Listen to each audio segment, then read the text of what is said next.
The alarm screamed through the small research station, jolting Marcus Webb from his microscope. He looked up, confused. Nothing ever happened on Ganymede. The moon was cold, dead, and perfectly boring. That was why he liked it here. The screen on the wall flashed red. Something was falling from the sky. Something big. Marcus ran to the window and pressed his face against the cold glass. A streak of fire cut through the thin atmosphere, growing larger and brighter.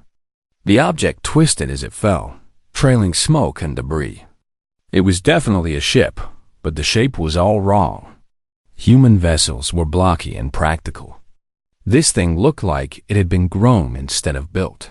The ship hit the ice field 3 miles away. The impact sent a shock wave that rattled the station's walls. Marcus grabbed his emergency suit and ran for the airlock. His hands shook as he sealed the helmet. Nobody crashed on Ganymede. Nobody even came here except him and the monthly supply drone. The rover bounced across the frozen landscape. Marcus pushed it as fast as it would go. He was a scientist, not a rescue worker, but he was the only human within millions of miles. If someone was alive in that wreck, they needed help now. The crash site was worse than he expected. The ship had broken into 3 pieces. Strange metal, if it was metal, had peeled back like flower petals. A thick, glowing fluid leaked from the hull, steaming where it touched the ice. The whole thing glowed with a soft blue light that pulsed like a heartbeat. Marcus approached carefully. Through a crack in the hull, he could see movement. He grabbed a pry bar from the rover and wedged it into the opening. The metal was warm under his gloves. With a groan, the gap widened enough for him to squeeze through. Inside, the ship was even stranger. The walls curved in impossible ways. Symbols he couldn't read glowed on panels that looked organic. And there, in the center of the chamber, were 2 figures. They were humanoid, but definitely not human. Their skin looked like living crystal, shifting colors from gray to dull purple. They had long limbs and faces that were almost human, but not quite right. Their eyes were too large, and their fingers too long. One of them, a larger figure with darker crystal skin, turned its head toward Marcus. Its mouth moved, and a device on its chest crackled to life. "Help! The princess." The voice was wrong, like several people speaking at once. "Poison, dying." The being gestured to the smaller figure beside it. A young woman at least. Marcus thought it was a woman lay motionless. Her crystal skin had turned an ugly gray color. Her chest barely moved. "Please," the larger being said. It was clearly injured too. Dark fluid leaked from cracks in its crystalline skin. "You must help her." Marcus pulled out his medical scanner. His hands were steady now. This was what he did. He solved problems. The scanner hummed as it analyzed the unconscious alien. Data flooded his screen. Most of it made no sense. Alien biology was completely outside his training, but one reading caught his attention. The alien's body chemistry was shutting down. Something in her blood was missing. An enzyme, maybe, or something that worked like one. Without it, her cells couldn't process oxygen. She was suffocating at a cellular level. What happened to her? Marcus asked. "Poison," the Guardian said. Its voice was getting weaker. "Stops her body from making what she needs to live. No cure. Not in time." Marcus's mind raced. He ran more scans, comparing the alien's biology to human biology. It was insane. They shouldn't be this similar. But there it was. Their basic cellular structure followed the same principles. And that compound she was missing. Humans made something similar. Not identical, but close enough that it might work as a temporary substitute. "I might be able to help," Marcus said slowly. "But it's dangerous. I would need to give her some of my blood. The compound in my blood might replace what she's lost. Just for a while. Long enough to get her real help." the Guardian's large eyes fixed on him. You would risk your life for her. Marcus looked at the dying princess. She looked young, too young to die because someone poisoned her. Yeah, he said. I would. Then hurry, the Guardian said. I am dying. Cannot help you. You must do this alone. Marcus worked fast. He had a basic medical kit in the rover. He set up a makeshift transfusion line, running it from his arm to the princess's arm. Her skin was cool to the touch, and the texture was strange smooth like glass, but somehow soft. He opened the valve. His blood flowed through the clear tube, bright red against the alien technology. For a moment, nothing happened. Then pain exploded through Marcus's body. It felt like fire in his veins. His vision blurred. The scanner shrieked warnings. His body was reacting to something in the princess's biology. Antibodies going crazy. His immune system attacking itself, but he didn't stop the transfusion. He watched the princess's face. Her gray skin began to shift. Color returned. First a hint of blue, then stronger.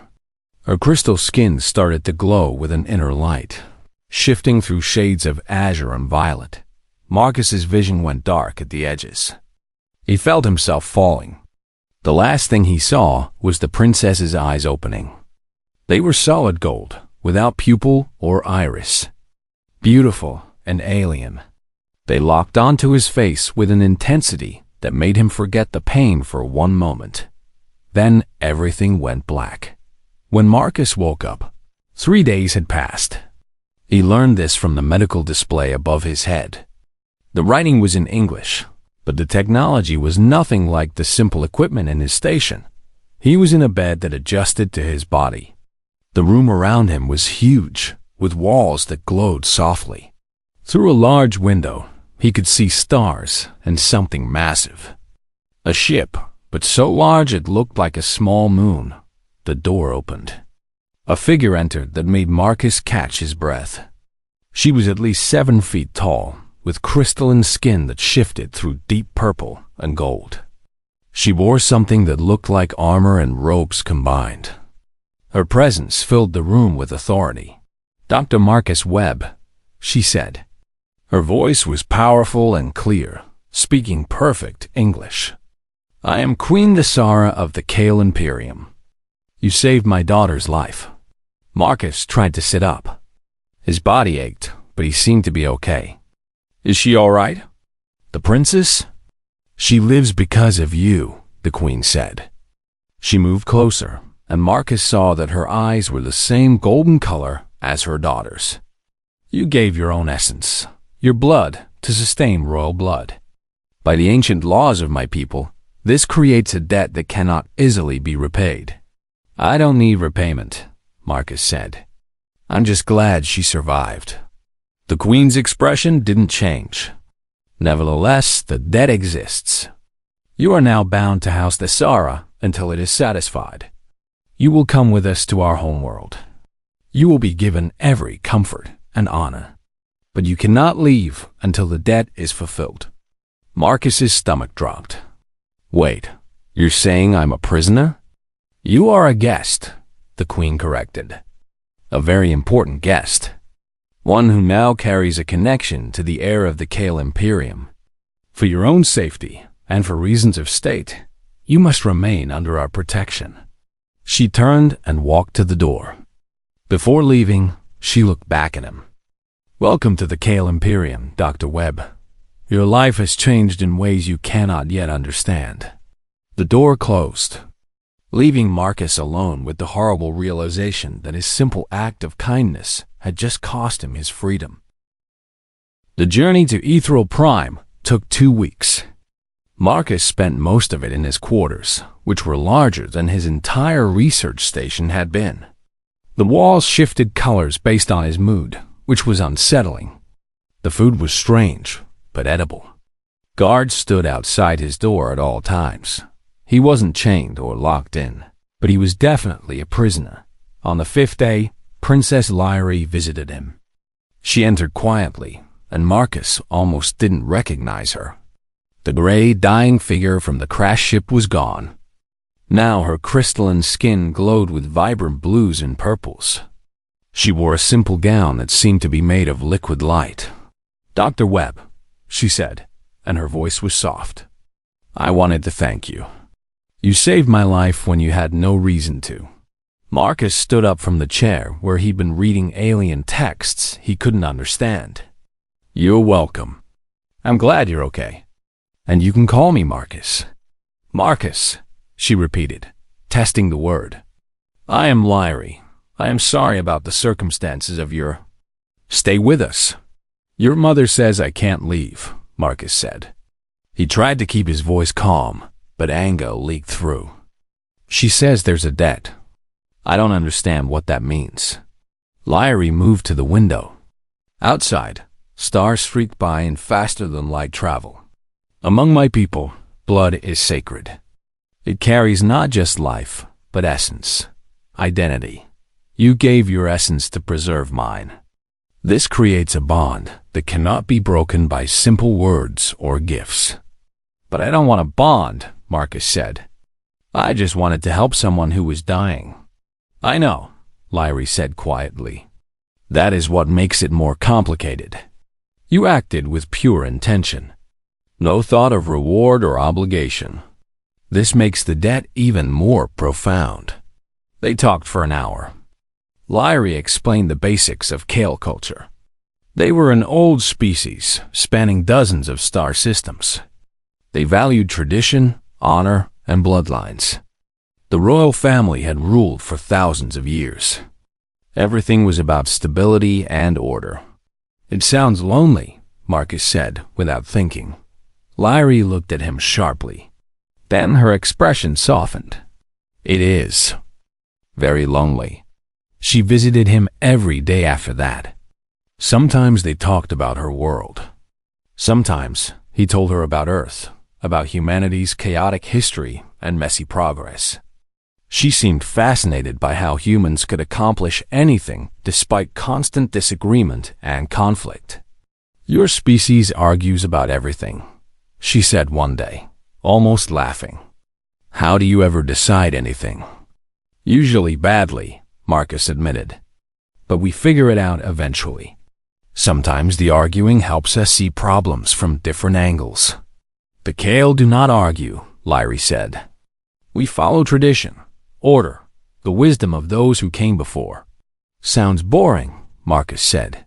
This time she did laugh. The sound was like crystal bells. "Perhaps it is." When they finally arrived at Ethereal Prime, Marcus pressed his face to the window in amazement. The planet was beautiful. Floating cities made of crystal and light drifted through the clouds. Forests glowed with bioluminescence. Everything looked like it had been painted by an artist who loved color. They took him to the royal palace, which sat on the largest floating island. The building was enormous, with towers that reached into the sky and gardens that defied gravity. His quarters were in the guest wing, a suite of rooms that were more luxurious than anything he'd ever seen. But luxury didn't change the fact that he was trapped. Marcus was given incredible privileges.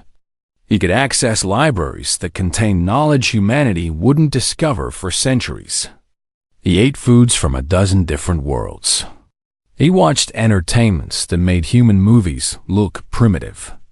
Servants attended to his every need, but he couldn't leave the palace grounds. And he couldn't go home. He learned the real reason during a conversation with a Kale scholar named Drath. The old alien had been assigned to teach Marcus about Kale history and culture. They were in the library when Marcus finally asked the question that had been bothering him. "Why won't the Queen let me leave?" "Really?" Drath was silent for a long moment. "You understand you are now part of a political situation?" "What do you mean?" "Princess Lyrie is the Queen's only heir," Drath explained. "She will rule the Kale Imperium one day. But now, she carries your essence in her blood. Some of our people see this as contamination. They say she's no longer pure Kale. They question her right to rule. Marcus felt sick. Because I saved her life? Yes, Drath said simply. The conservative factions want her removed from the succession. The progressive factions see you as proof that the Kale should open ourselves to other species. You are a symbol, Dr. Webb.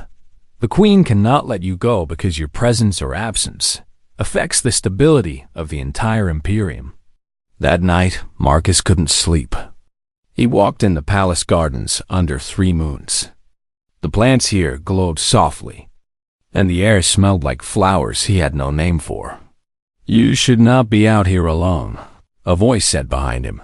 He turned to find Lyrie. She wore a dark cloak that hid her glowing skin.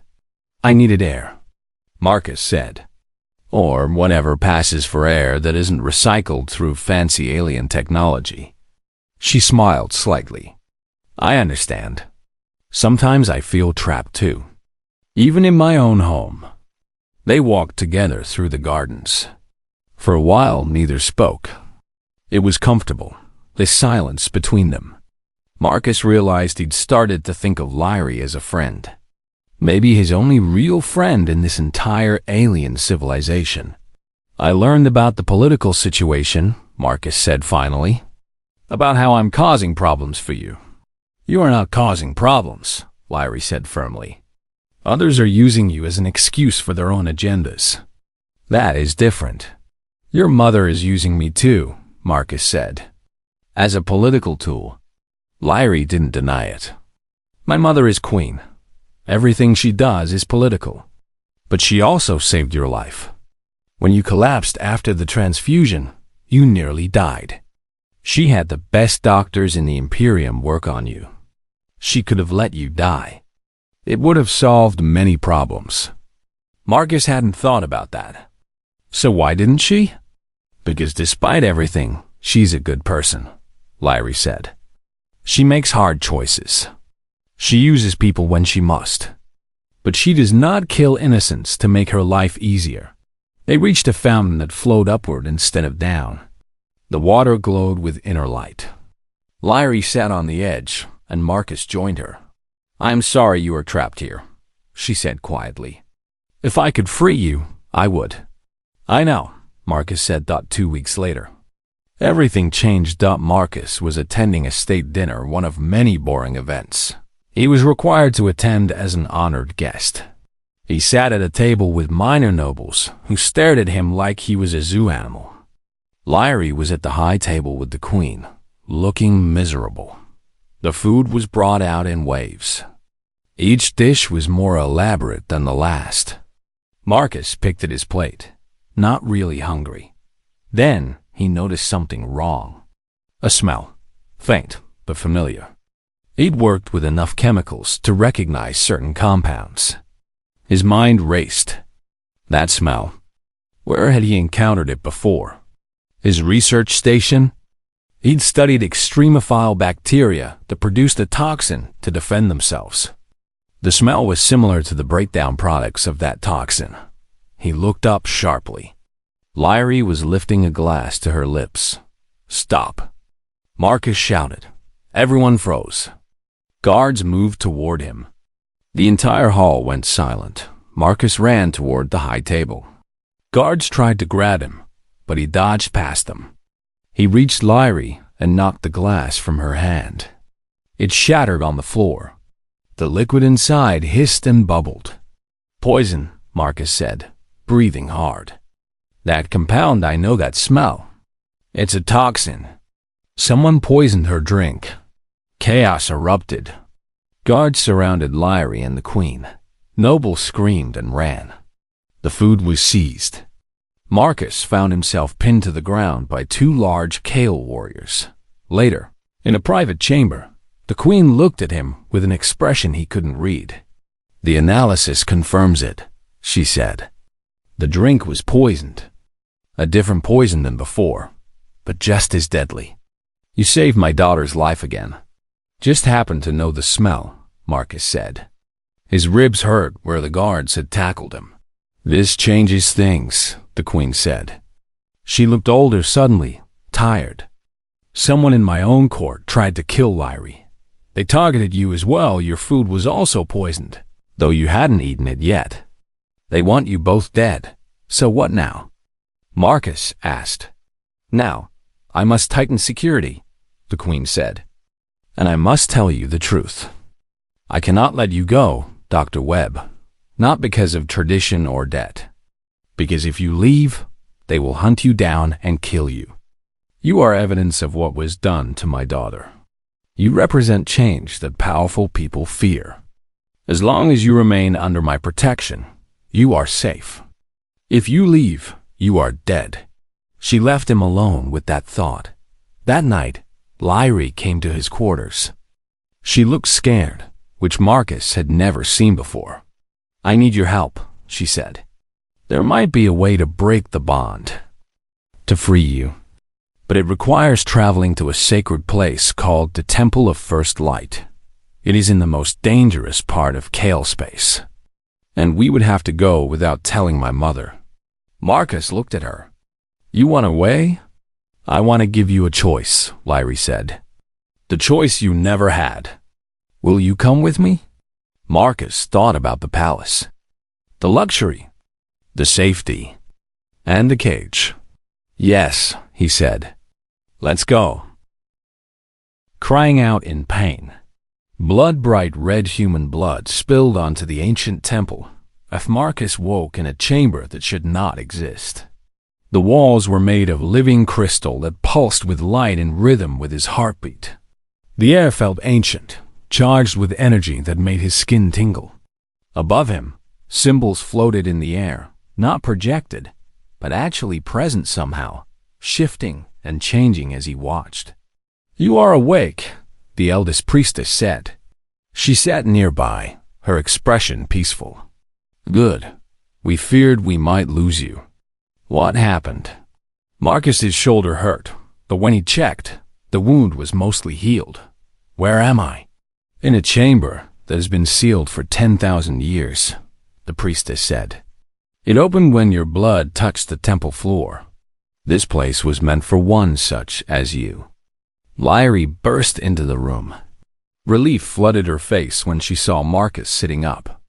She ran to him and threw her arms around him, almost knocking him over. I thought you were dying, she said. Her voice shook. There was so much blood. I'm okay, Marcus said. He awkwardly patted her back. What happened to Vexith? The temple's defenses activated, Lyrie said, pulling back. Weapons we did not know existed. They didn't kill him, but they drove him and his soldiers away. The priestesses say the temple was protecting you. Because of what you are, the eldest priestess said. She stood and gestured to the walls. These symbols. They are genetic markers. The temple has analyzed your blood. Dr. Webb, you carry the signature of the founders. I don't understand, Marcus said. The priestess smiled gently. Long ago, before the Kale Imperium, before recorded history, there was a species we call the Founders. They seeded life across many worlds. We believed they were gods, but they were not gods. They were travelers, scientists, explorers. They left their mark in the genetic code of dozens of species. The Kale are descended from them. And so, it seems, are humans. Marcus felt his world shift. That's impossible. Humans evolved on Earth. We have the fossil record. The genetic data. Yes, the priestess said. Natural evolution, but with a foundation laid millions of years ago. The founders did not create species. They planted the seeds and let nature take its course. Some seeds grew into the Kale. Some grew into humans. Some grew into species we have never met. We are all children of the same ancient parents. Lyrie was staring at Marcus like she'd never seen him before. Your family. Our people are family. Distant cousins, the priestess corrected. Separated. By millions of years and very different evolutionary paths. But yes, related. The priestess showed them records stored in the temple's crystalline memory. Images of the founders' beings that looked like a blend of many species. Videos of them traveling between stars. planting genetic material on promising worlds, then leaving to let evolution work its magic. They wanted to ensure life would continue, the priestess explained. They knew their own species was dying, so they spread their legacy across the galaxy, hoping that some of their children would survive, would thrive, would perhaps one day meet each other and recognize the kinship. This changes everything, Lyrie said. She was reading through data streams that Marcus couldn't follow. The entire foundation of Kale society is built on the belief that we are unique, superior, chosen, but we're not. We're just one branch of a much larger family tree. Your mother needs to know this, the priestess said. And your people, Dr. Webb. This discovery will change both your civilizations. They gathered the data genetic analysis, historical records, star maps showing the founder's journey. The evidence was undeniable. Then they returned to their ship. Lord Vexith was gone, but they didn't have time to worry about him. This information was too important that the journey back to Ethereal Prime took 3 days. Marcus spent the time trying to process what he'd learned. He wasn't just a random human who saved an alien princess. He was proof of a connection between species that nobody had imagined existed. What do you think will happen? He asked Lyrie during one quiet moment. She was quiet for a long time. Some will celebrate. See it as proof that we should reach out to other species. Others will be furious. The conservatives built their entire philosophy on Kale exceptionalism. This destroys that. And your mother? She will use it, Lyrie said. Not in a bad way, but she is a politician. She will see the opportunity to reshape Kale society, to justify opening our borders and making alliances. She looked at Marcus. She will want you to stay. You are the living symbol of this connection. I want to go home, Marcus said quietly. I want to see Earth again. Talk to other humans. Tell them what I found. I know, Lyrie said. She sounded sad. And you should be able to. You should have your freedom. When they arrived at Ethereal Prime, they were met by an entire fleet. Royal guards surrounded their small ship. Queen Thesara herself waited at the palace landing platform, flanked by advisors and soldiers. Lyrie and Marcus walked down the ramp together.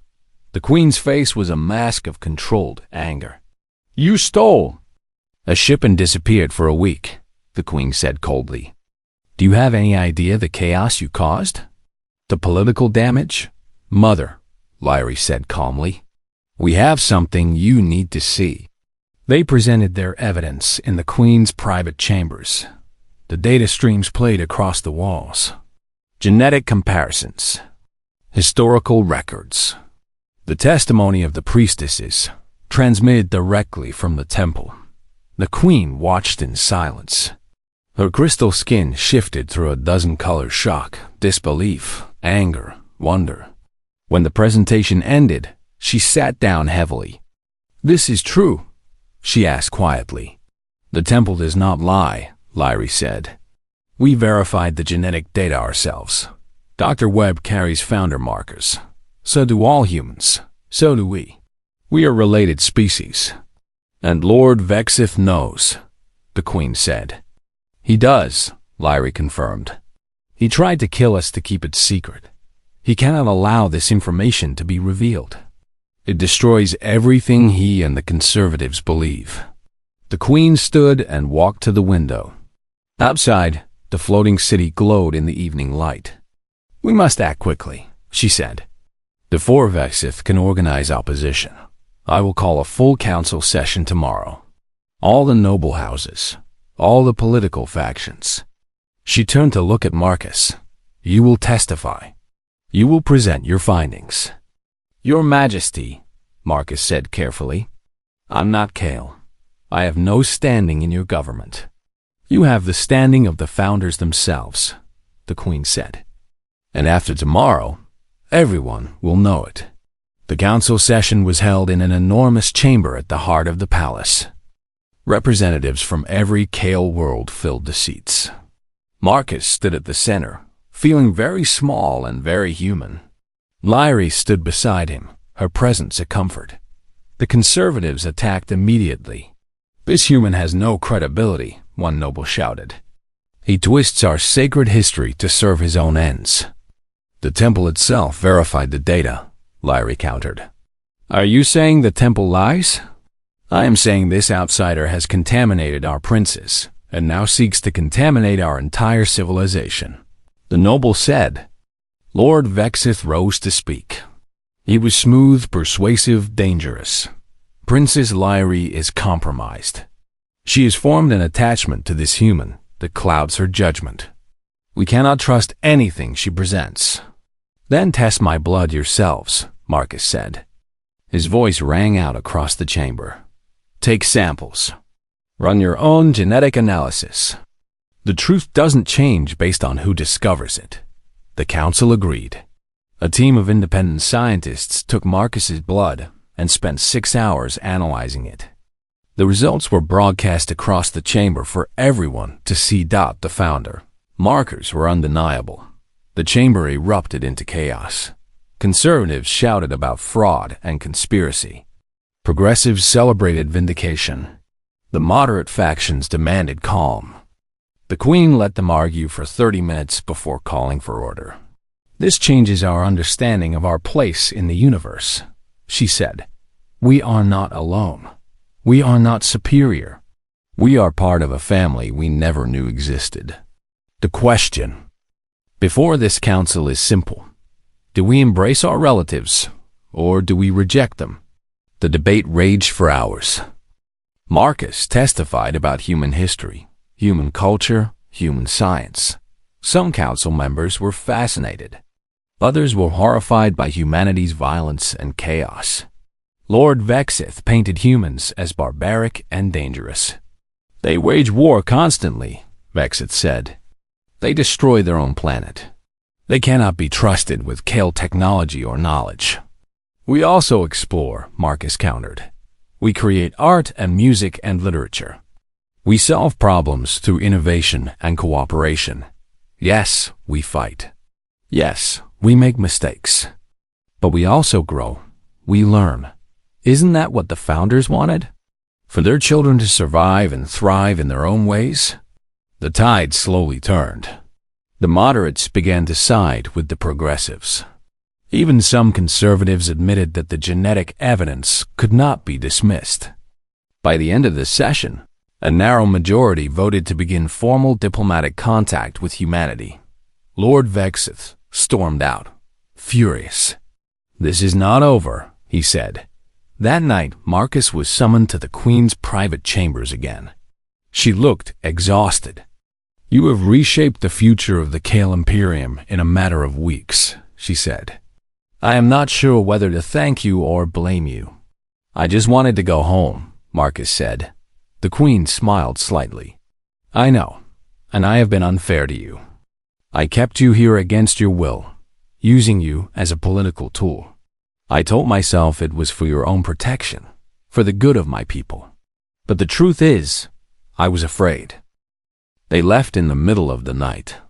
Lyrie led Marcus through passages he didn't know existed. Secret corridors built into the palace walls, hidden behind panels and tapestries. She moved with confidence, like she'd planned this for years. "How do you know about all these passages?" Marcus whispered.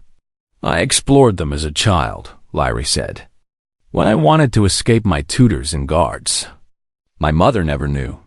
They reached a private hangar. A small ship waited there, sleek and fast, designed for 2 people. Lyrie placed her hand on a panel and the ship opened for them. "This is my personal scout ship," she explained. "It has clearance to leave the planet without questions. But once they realize we're gone, they will follow." "How much time do we have?" Marcus asked. "A few hours. Maybe less." The ship lifted off silently. Marcus watched through the window as the palace grew smaller below them. For the first time in months, he felt something like hope. Maybe freedom was actually possible. Space travel was different in a small ship. Marcus could feel the acceleration, the turns, the jumps through faster than light corridors. Lyrie piloted with practiced skill. She'd clearly done this before. Where exactly is this Temple of First Light? Marcus asked. Near the edge of Kale space, Lyrie said. In a region we call the Shattered Stars. It's where an ancient war destroyed several solar systems. The temple survived because it was protected by technology we no longer understand. Sounds dangerous. It is. It is. Pirates operate in that region. And worse things. But the temple is also sacred. It holds records from the founding of our civilization. If any place knows how to break the life bond, it would be there. They traveled for 2 days. The ship was small but comfortable. Marcus and Lyrie took turns sleeping while the other kept watch. They talked during the long hours, really talked. In ways they couldn't at the palace where someone might overhear. Tell me about your family, Lyrie asked during one quiet stretch. My parents were scientists too, Marcus said.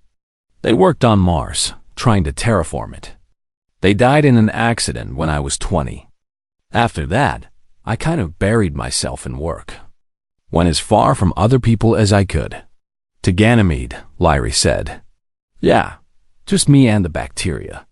It was simple, quiet. Do you miss it? Marcus thought about his tiny research station. The microscope. The samples. The absolute solitude. Sometimes. But I don't know if I could go back to that now. After seeing all this, he gestured at the stars outside. The universe got a lot bigger. It did for me too, Lyrie said quietly. Meeting you made me see my own world differently. We Kale think we are so advanced, so civilized. But we are afraid of everything new. We cling to old ways because change terrifies us. That's not just a Kale problem, Marcus said. Humans do the same thing. But humans also seem to thrive on change. You argue and fight and somehow move forward anyway. The Kale just stop. We preserve. We don't grow. On the third day, they entered the Shattered Stars region. Marcus stared in horror at the destruction. Broken planets drifted in space. Dead moons. Entire star systems reduced to rubble and asteroids. What happened here? He asked. A civil war, Lyrie said. 10,000 years ago. The Kale nearly destroyed themselves fighting over who should rule. This is what remains. The ship's alarm suddenly blared. Lyrie cursed in her own language and gripped the controls. We have company. 3 ships appeared on the scanner. They were fast and aggressive, moving to intercept. Pirates, Marcus guessed. Or worse, can we outrun them? He asked. Not all of them, Lyrie said. She pushed the ship harder. They dove into an asteroid field, weaving between massive rocks. The pursuing ships followed. Marcus watched helplessly as weapons fire streaked past them. One blast hit their rear shield. The ship shuddered. We need to hide, Lyrie said. They're in that derelict station. We can lose them inside. She aimed for a massive structure floating in the void. It looked ancient, half destroyed, but still intact enough to have corridors and chambers. The ship shot through a gap in the hull dot inside. The station was dark and dead. But it was also huge, a maze of passages and rooms. Lyrie powered down the ship to minimum levels. They waited in silence. The pursuing ship circled outside. Marcus could hear their scans pinging against the hull. He held his breath. After 10 minutes, 2 of the ships gave up and left. But the third one landed inside the station. Marcus and Lyrie watched through their sensors as figures in environment suits began searching the corridors. They're not giving up, Marcus said. No, Lyrie agreed. We need to move. The ship is too obvious here. We go on foot. They grabbed emergency supplies and weapons energy pistols that Lyrie showed Marcus how to use. Then they slipped out of the ship and into the dark station. The gravity was weak, making every step awkward. Their lights cut through absolute darkness. The station had been abandoned for centuries, maybe longer. They found a maintenance corridor and followed it deeper into the structure. Behind them, they could hear the searchers. Shouts in a language Marcus didn't know. The clang of boots on metal. "In here," Lyrie whispered. She pulled Marcus into a small chamber. They pressed against the wall and turned off their lights. Footsteps approached. Marcus could see lights playing across the corridor outside. His heart hammered in his chest.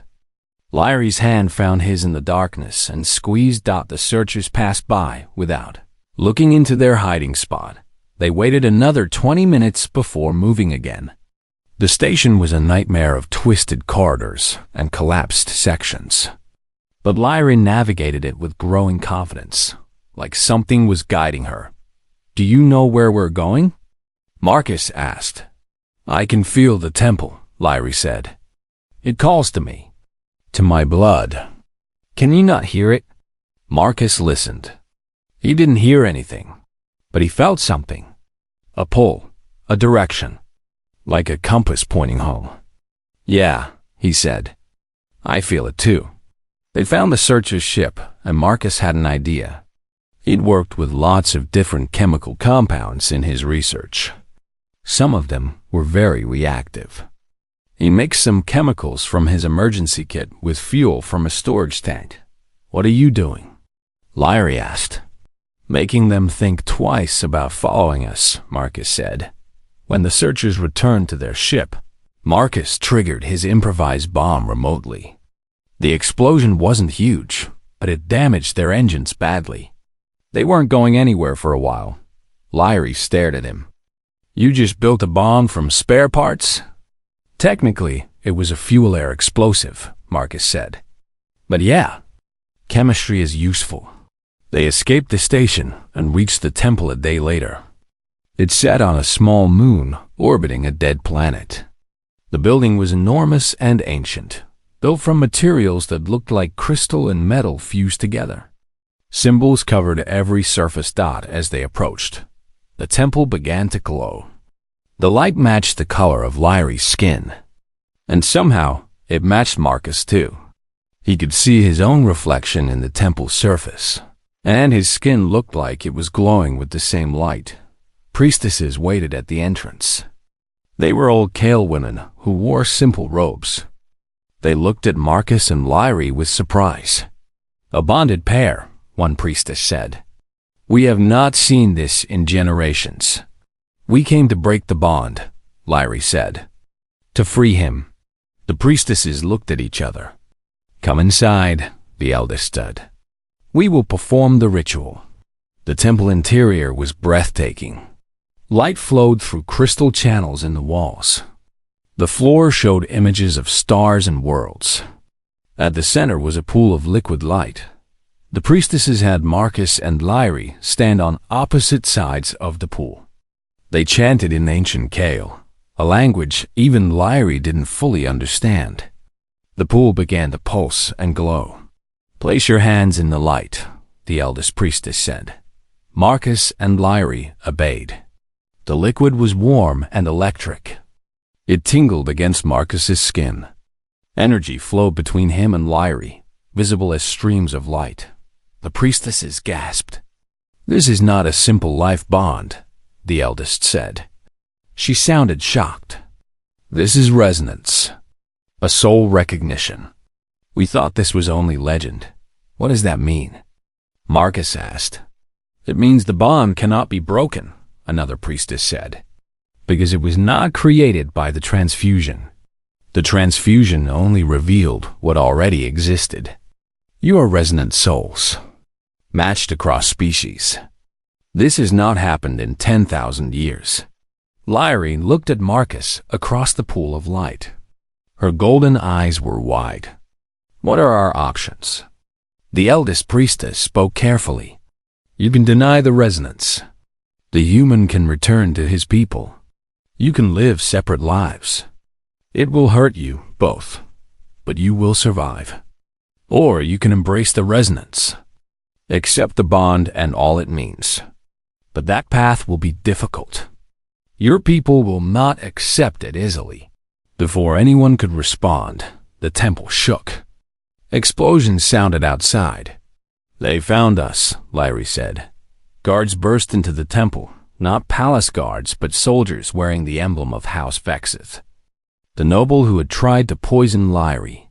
Behind them came Lord Vexith himself, tall and menacing. Princess, he said with false courtesy, your mother is very worried. Come home.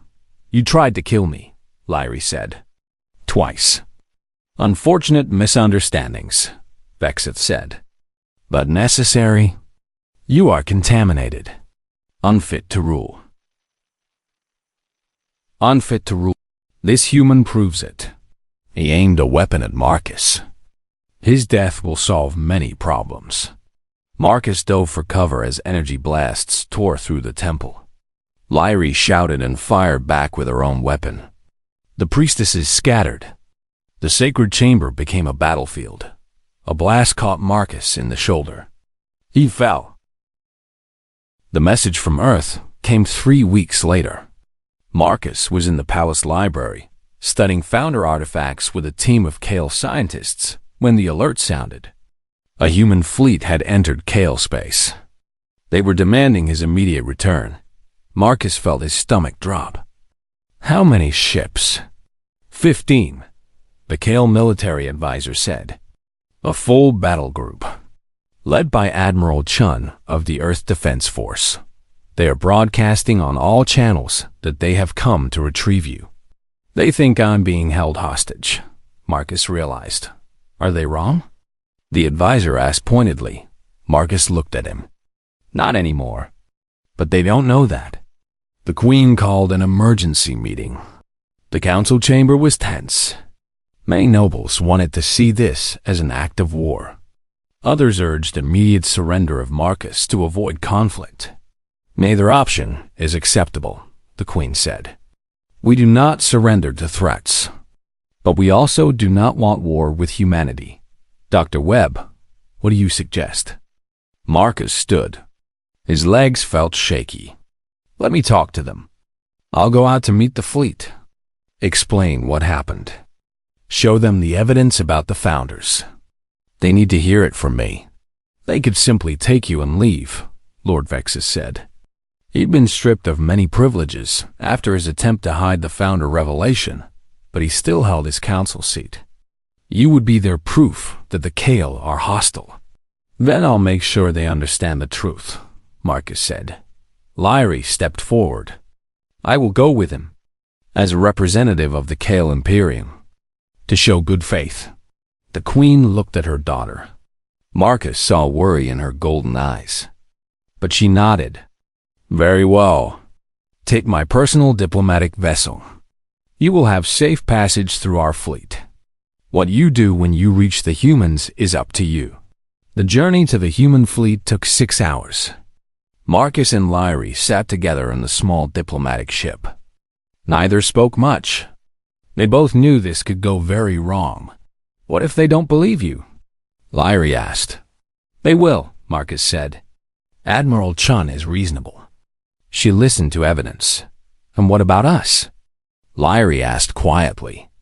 If you return to Earth, will you come back? Marcus looked at her. In the months since they'd met, she'd become so important to him. The resonance bond the priestesses spoke of wasn't just mystical nonsense. He felt connected to her in ways he couldn't explain. The thought of leaving her hurt physically. I'll come back, he said. I promise. The human fleet was impressive and intimidating. 15 warships bristling with weapons. Marcus's small diplomatic vessel looked like a toy next to them. A destroyer moved to intercept them. Unidentified Kale vessel, a voice said over the comm. Power down your weapons and prepare to be boarded. This is Dr. Marcus Webb, Marcus said into the microphone. I'm human. I need to speak with Admiral Chun immediately. There was a long pause. Then, Dr. Webb? Are you under duress? No, Marcus said. I'm fine. I have a lot to explain. Can I come aboard? They were escorted to the flagship. Marines met them at the airlock, weapons ready. Marcus stepped out first, hands raised. Lyrie followed, her crystalline skin glowing nervously.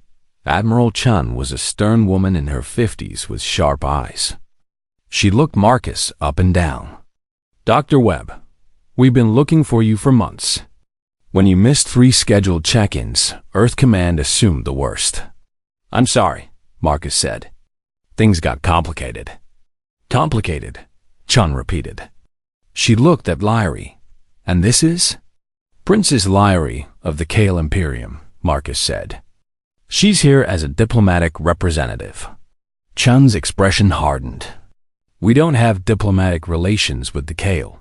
They took one of our citizens without permission. It wasn't like that, Marcus said. Let me explain. Please, give me an hour of your time. Look at the evidence I've brought. Then decide what to do. Chun studied him for a moment. 1 hour. Conference room. But the princess stays under guard. She comes with me, Marcus said firmly. Or you don't hear anything. Chun didn't like it, but she agreed. In the conference room, Marcus presented everything. The crash on Ganymede. The transfusion. The life bond. The political complications. The journey to the temple. And finally, the discovery about the founders.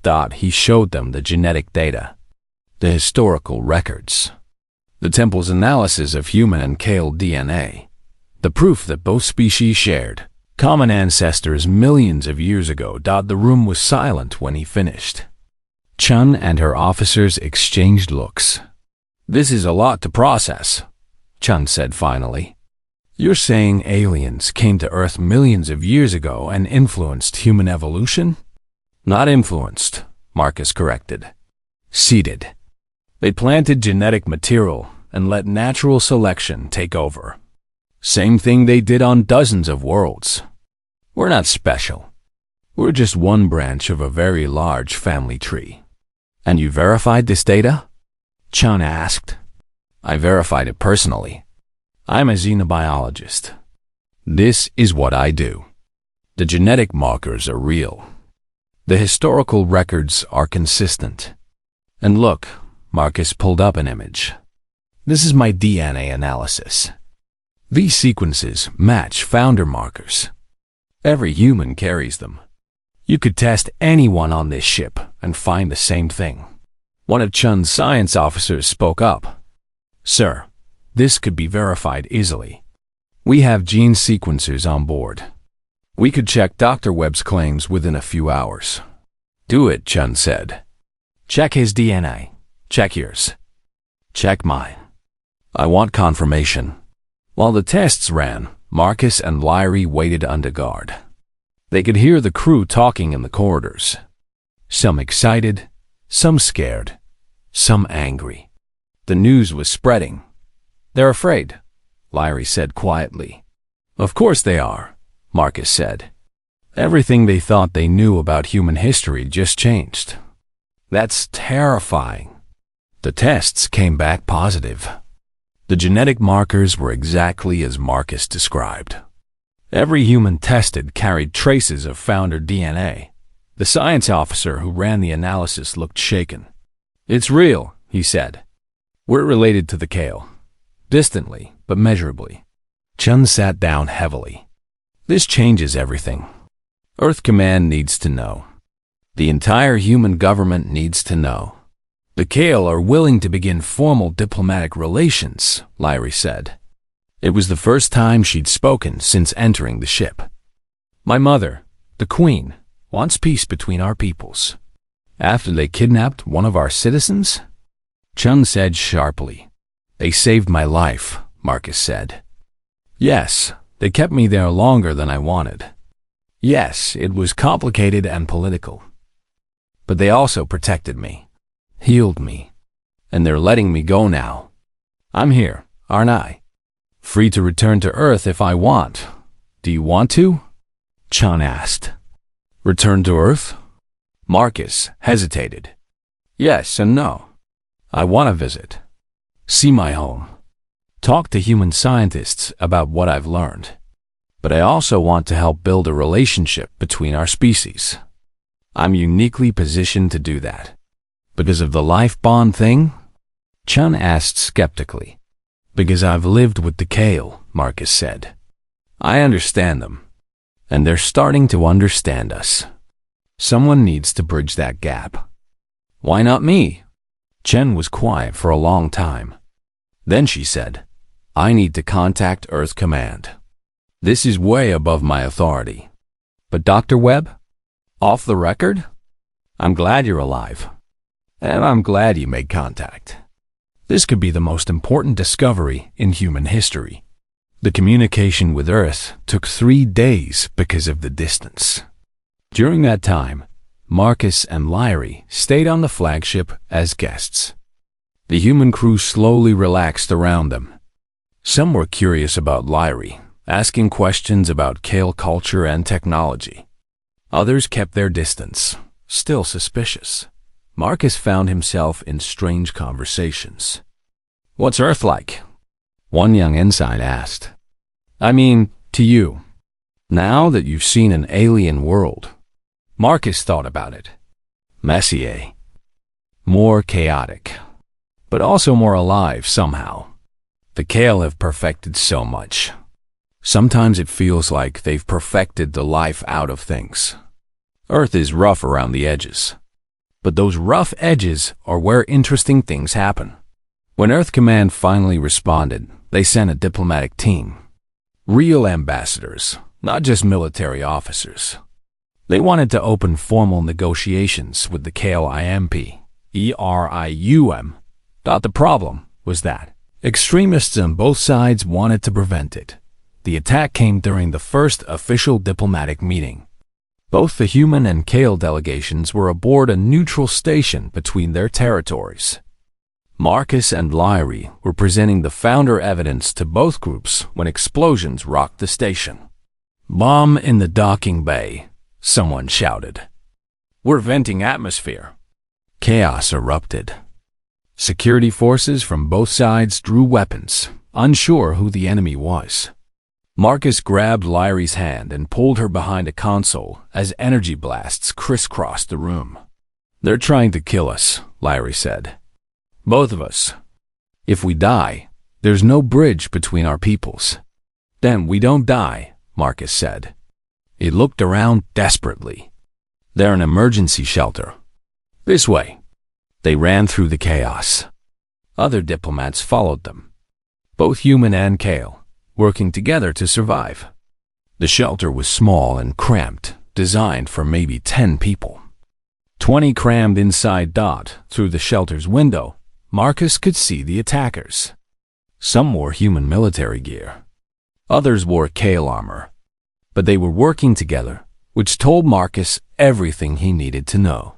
Lord Vexith, Lyrie hissed.